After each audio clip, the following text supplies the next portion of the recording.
नमस्कार साथियों, स्वागत है आपका मेरे YouTube चैनल पे। साथियों, आज अपन इस वीडियो के अंतर्गत बात करेंगे कि आप अपनी सैलरी से महीने के केवल 1,000 रुपये बचाकर उसको कैसे इन्वेस्ट करें कि आने वाले फ्यूचर के अंतर्गत, आने वाले समय के अंतर्गत वो आपको एक बहुत बड़ा फंड इकट्ठा करके प्रदान करें। साथियों, इसी कंटिन्यूटी में अपन बात करेंगे एसबीआई म्यूचुअल फंड के एक बहुत ही शानदार plan SBI small cap fund के बारे में। साथियों, स्मॉल कैप फंड की थोड़ी सी अपन बात कर लेते हैं। यहाँ पे जो म्यूचुअल फंड के अंतर्गत इक्विटी फंड होते हैं, उसका एक प्रकार होता है स्मॉल कैप फंड। इस फंड के अंतर्गत क्या होता है साथियों, जैसे इन्वेस्टर जब पैसा अपना इन्वेस्ट करते हैं तो म्यूचुअल फंड जो एएमसी कंपनी होती है उसके पास पैसा इकट्ठा होता है और वहां पे जो एएमसी के द्वारा फंड मैनेजर जो नियुक्त किए जाते हैं, वो फंड मैनेजर उस पैसे को जो स्मॉल कैप फंड है, इस स्कीम के अंतर्गत जो स्मॉल कैप कंपनियां हैं उनके स्टॉक्स में इन्वेस्ट करके एक अच्छा रिटर्न निकालते हैं और अपने इन्वेस्टर को बहुत ही शानदार रिटर्न उपलब्ध कराने का प्रयत्न करते हैं। साथियों, यह जो स्कीम है ये एक ओपन एंडेड इक्विटी स्कीम है।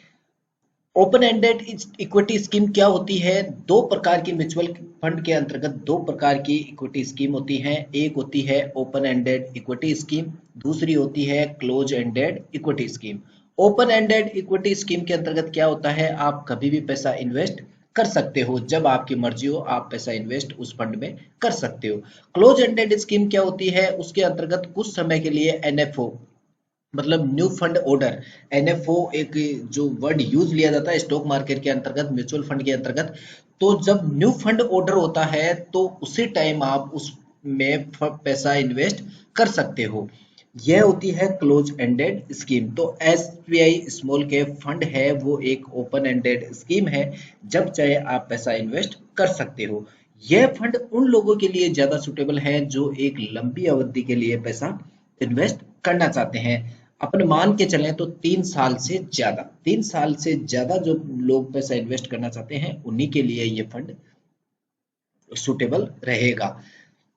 इस फंड की लॉन्चिंग की अगर अपन बात करें तो 9 सितंबर 2009 को इस फंड की लॉन्चिंग की गई और वर्तमान के अंदर इस फंड को 14 साल पूरे हो चुके हैं। अब अपन बात करते हैं इस फंड का जो प्रमुख लक्ष्य है, वो स्मॉल कैप कंपनियों के जो स्टॉक्स हैं उसमें पैसा इन्वेस्ट करके और जो इस फंड के इन्वेस्टर्स हैं उनको एक अच्छा रिटर्न उपलब्ध कराना इस फंड का प्रमुख लक्ष्य है।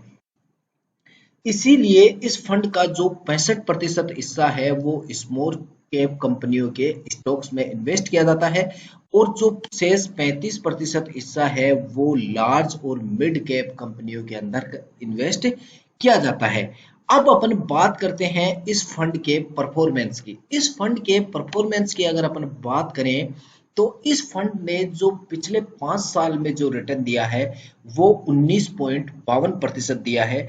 और इसी फंड की अपन पिछले 3 साल के रिटर्न की अगर बात करें तो इस फंड का पिछले 3 साल का रिटर्न है 36.82% और इसी फंड का पिछले 1 साल का रिटर्न है 24.69%। आगे अपन बात करते हैं इस फंड के जो फंड मैनेजर हैं mister R Srinivasan. Mister R Srinivasan ने एसबीआई फंड्स मैनेजमेंट को मई 2009 में ज्वाइन किया था और वर्तमान में इनको 26 साल का एक्सपीरियंस इस म्यूचुअल फंड के अंतर्गत है। आगे अपन बात करते हैं, कोई भी आप जो म्यूचुअल फंड की स्कीम है, कोई भी जो प्लान है उसके अंतर्गत आप अगर पैसा अपना इन्वेस्ट कर रहे हैं तो कुछ फैक्टर्स वहां पे आपको देखना जरूरी होता है, जैसे उसके पिछले 5-4 साल के रिटर्न्स, उसके जो फंड मैनेजर्स हैं उनको कैसा एक्सपीरियंस है, उनकी जो स्किल्स है वो कैसी है, उनको नॉलेज कैसा है, इन सब चीजों को देखना होता है। इसी के अंतर्गत एक और चीज आपको देखनी होती है, एग्जिट लोड। साथियों, एग्जिट लोड क्या होता है कि आप उस फंड के अंतर्गत जब पैसा इन्वेस्ट करते हो तो आपको मिनिमम इतनी अवधि रखना जरूरी है, अन्यथा आपकी कुछ कटौती कर ली जाएगी। जैसे मान लो आपने एसबीआई स्मॉल कैप फंड के अंतर्गत अपना पैसा इन्वेस्ट किया और इन्वेस्ट करने के एक साल से पहले पहले अगर आपको पैसे की वापस जरूरत पड़ गई और आपने अपना पैसा वापस निकाल लिया, तो यहाँ पे जो आपका एग्जिट लोड होगा वो 1% होगा। मतलब आपने जब पैसा निकाला तो आपका 1% कट के आपको पैसा मिलेगा। और अगर एक साल के बाद आपने निकाला तो आपकी कोई कटौती नहीं होगी। इसके बाद अपन बात करते हैं इस फंड के साइज की। इस फंड की साइज की अगर अपन बात करें तो इस फंड की साइज है 20,024.62 crore.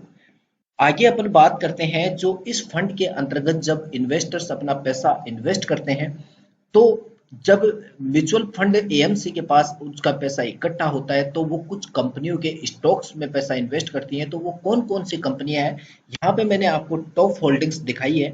We guard, Vedant fashion limited, fine organics और ईएलजीआई इक्विपमेंट्स लिमिटेड, इन कंपनियों के अंतर्गत एसबीआई स्मॉल कैप फंड का पैसा इन्वेस्ट किया जाता है। आगे अपन बात करें इस फंड के अंतर्गत आप दो प्रकार से अपना पैसा इन्वेस्ट कर सकते हो। फर्स्ट होता है लमसम अमाउंट। लमसम अमाउंट का क्या मतलब होता है, जैसे साथियों आपके पास कुछ फिक्स अमाउंट है 10-20 हजार, जैसे अपन से अपने बैंक के अंतर्गत एफडी करवाते हैं, तो वो तो एक फिक्स अवधि के लिए होती है। यहाँ पे कोई फिक्स अवधि नहीं होती है। आप एक लमसम अमाउंट 10 हजार, 20 हजार, 50 हजार, 1 लाख, 10 लाख, 5 लाख, जितनी भी आपके पास हो, एक उसमें इन्वेस्ट कर सकते हो।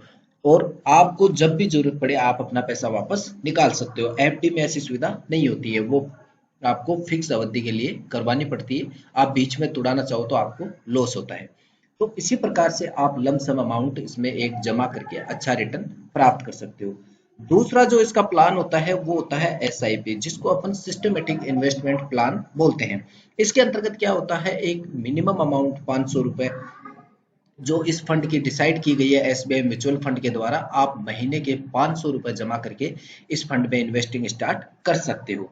आगे अपन बात करते हैं साथियों, अगर आप 1,000 रुपए पर मंथ इस फंड में जमा करते हो, तो अपन ने देखा कि इसका जो एवरेज रिटर्न था वो 20% था।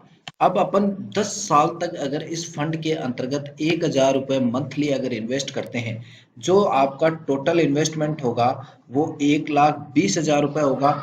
और जो आपका एस्टिमेटेड रिटर्न अमाउंट मिलेगा आपको, वो मिलेगा 2,62,364 रुपए। और जो आपको फाइनल अमाउंट मिलेगा 10 साल के बाद 3,82,364 रुपए आपको फाइनल अमाउंट मिलेगा।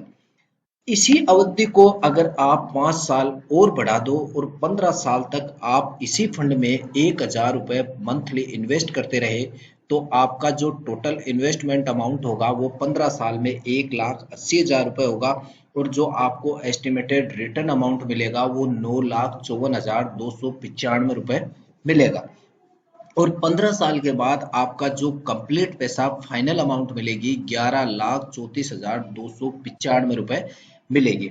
साथियों, जिन लोगों की उम्र छोटी है और वो छोटी उम्र में कमाने लग जाते हैं, तो वो लगभग 20, 25, 30 साल तक आराम से इन्वेस्टमेंट कर सकते हैं। इसलिए इस अवधि को आप 5 साल और बढ़ा दो और 25 साल तक अगर आप इन्वेस्टमेंट करते रहे, तो 25 साल में आप कुल 3 लाख रुपए इन्वेस्ट करोगे।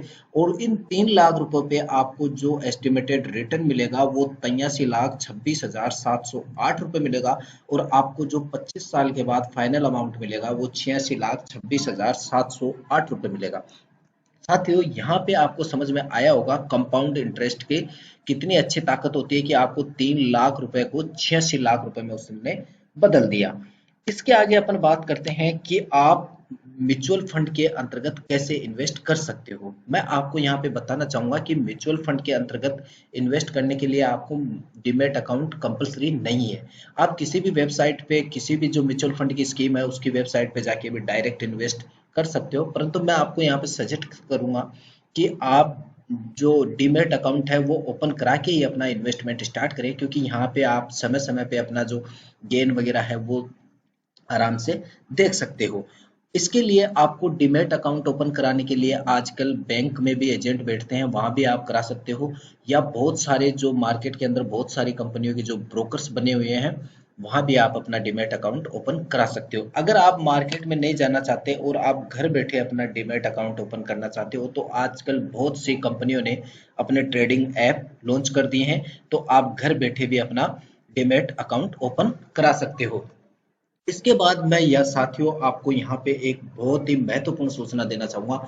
आप किसी भी वीडियो को देख के अपना पैसा इन्वेस्ट मत करना, क्योंकि म्यूचुअल फंड का जो पैसा होता है वो आपको पता है स्टॉक मार्केट के अंदर इन्वेस्ट होता है और स्टॉक मार्केट के अंदर रिस्क भी होता है। इसलिए मैं आपको सजेस्ट करूंगा कि जब भी आप अपना पैसा इन्वेस्ट करें तो कंप्लीट उस स्कीम के बारे में डॉक्यूमेंट जुटाएं, उसके 4-5 साल के जो रिटर्न्स हैं वो पता करें, उसके फंड मैनेजर के बारे में पता करें, उसके जो एग्जिट लोड वगैरह होते हैं उसके बारे में पता करें। उसके बाद ही उस फंड में आप पैसा इन्वेस्ट करें, अन्यथा अपना पैसा इन्वेस्ट नहीं करें।